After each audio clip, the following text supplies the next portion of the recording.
Welcome to the Chapter 7 clear of my no paid DLC and no RNG drops Engage Maddening LTC run. Cooking is now available and I will not be using it at all. It hurts for this chapter because Tonics have not restocked yet, so certain stat boosts are just not available. However, because Engage weapon augments are now available, I will immediately use them to make up for some of the cooking stats I cannot have. Namely, I augment Mercurius for might and defense because those two stats are what Chloe's missing out on to one round and survive against the Pegasus Knights in this chapter. The well is also available, and even though I won't be throwing weapons into it and using what it spits out, the Revanche is guaranteed and will immediately be used after getting the Marth engraving. Yunaka here! That crit is no good, so that's a rewind. Alfred, Lapis, and Yunaka need to take damage, so Alear can bend all of them for EXP.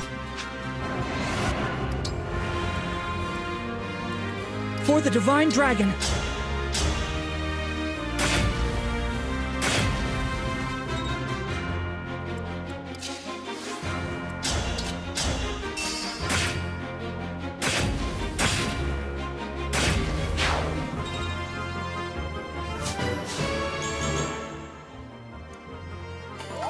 You called?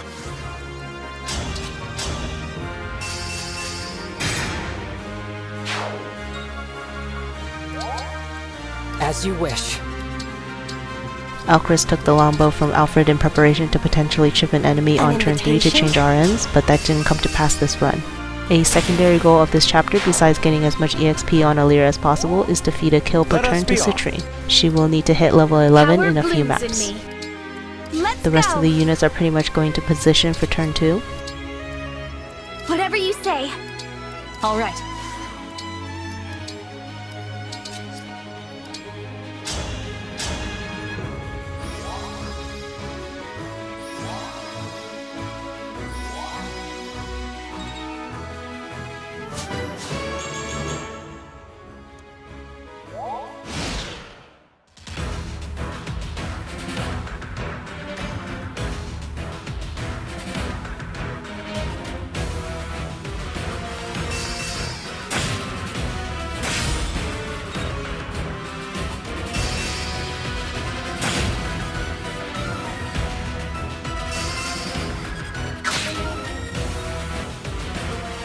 Alchrist is positioned on the protection tile to force the flyer to attack Alfred from the right to occupy that tile. Otherwise, that flyer can attack Alfred from below and another Pegasus Knight can attack Alfred from the right, preventing Chloe from getting 2 Mercurius kills.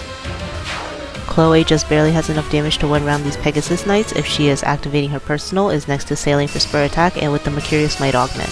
I pushed for C support between Sailing and Chloe for this specific enemy phase as it boosts Chloe's hit rate from 85% to 95%. Vander got a lucky dodge from the Iron Great Axe enemy, which would have broken him and prevented him from counterattacking the Sword Flyer. But because he was able to chip this Pegasus Flyer, Chloe can get an extra kill next enemy phase. This ultimately saves on a tonic or two, so not getting this extra EXP has minimal impact. During turn 2, the main objective is to get as many characters hurt while killing the majority of the enemies in the area. It isn't necessary to get everyone hurt as I prioritize Citrine getting kills over that, and Alchris and Yunaka aren't going to get injured either. While Yunaka could lose HP with Bond rank 3 with Celica due to resonance, I actually value saving the Bond fragments more than the extra EXP I can get on Alear. Because even without those healing targets, the Great Sacrifice gives plenty of EXP to Alear, and they should be reaching their level benchmark with a significant amount of leeway.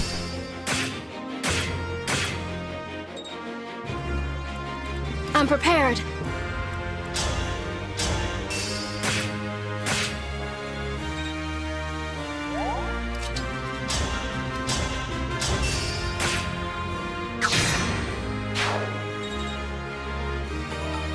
Alfred has the Shrena Bond Ring for Fortified Defense and is applying a needed defense buff to both Chloe and Yunaka. Is it go time? Yunaka must equip the Micaiah engraved Iron Dagger +2 before using Warp Ragnarok. This Iron Dagger got the 40 ore I got from last chapter's exploration to reach +2 because the Yunaka needs to deal a specific amount of damage with it.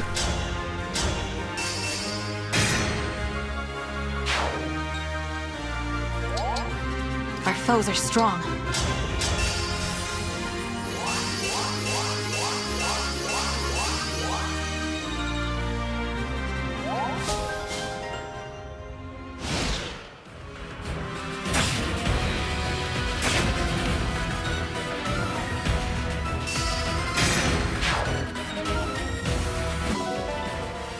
That mage attacked from a good position as he's not blocking Chloe's path to Hortensia. If he's in front of Chloe, rewinds will have to be used until he's in a better position. Aggroing Hortensia in this chapter requires a unit to be within her engage attack range. However, it's possible to get Hortensia to attack from range from a particular tile because there's a martial monk in the way of her engage attack. Yunaka is currently positioned on that tile and must survive this enemy phase by dodging. There aren't many tonics I can give Yunaka, but I do give her all that's left, a resistance and luck tonic to hopefully help her survive.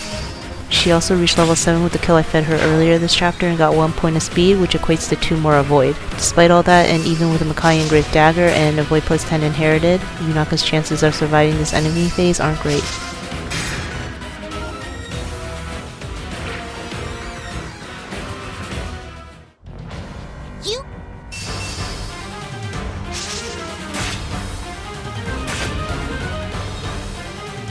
Yunaka must also have enough defense so she doesn't get broken by the Martial Monk, because she does need to kill the Martial Monk on enemy phase to open up the square for Vander and Chloe to attack Hortensia.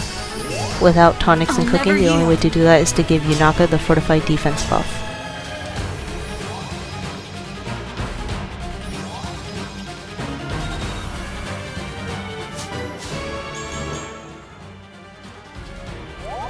I'm trying for a crit pretty much immediately because the possibility of needing to burn RNs and retry for a crit is very likely. The Marth engraved Revanche has 74% hit and 21% crit on Hortensia. I essentially trade plus 5 hit for minus 10 crit by using the Revanche instead of the Killer Axe. And admittedly that's a downgrade, but it saves on so many resources because I don't plan to use crits past this point.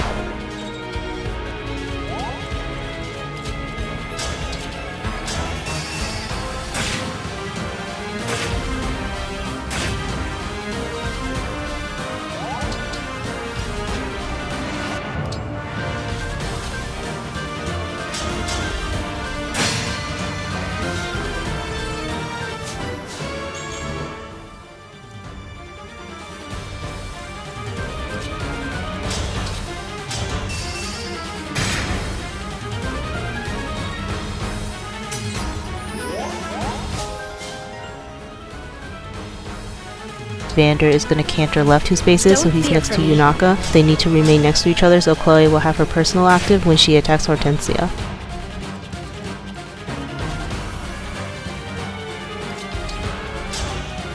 Chloe will do 35 damage with the Mercurius Lodestar Rush, so Yunaka just needs to do 1 damage to Hortensia before Chloe can finish her off.